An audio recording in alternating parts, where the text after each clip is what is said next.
Let's make spicy barbecue chicken wonton cups with a crunchy apple slaw. First, we'll be making Instant Pot shredded chicken with Head Country's apple habanero barbecue sauce. This sauce is perfectly balanced with the right amount of spice and crisp sweetness from the apples. It's so good and adds so much flavor to the chicken. Cook on manual high pressure for 10 minutes, allowing it to naturally release for 5.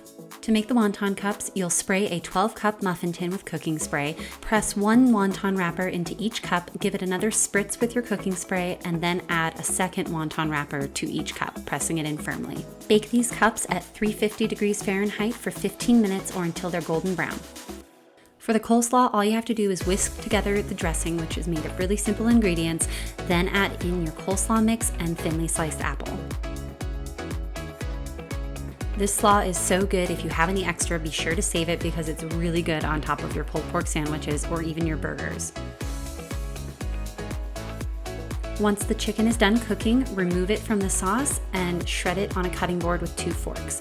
After that, you'll return it to the sauce to give it a good stir. I like to thicken my sauce up a bit, so I set it to sauté to allow it to thicken more. It should look like this when it's done. Now all you have to do is assemble it. Grab your wonton cups, fill each one with a generous portion of that shredded apple habanero barbecue chicken.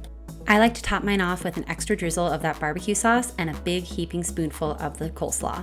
Sprinkle on some green onion and you're ready to serve. And if you want more ridiculously amazing tailgating recipes, hit that subscribe button.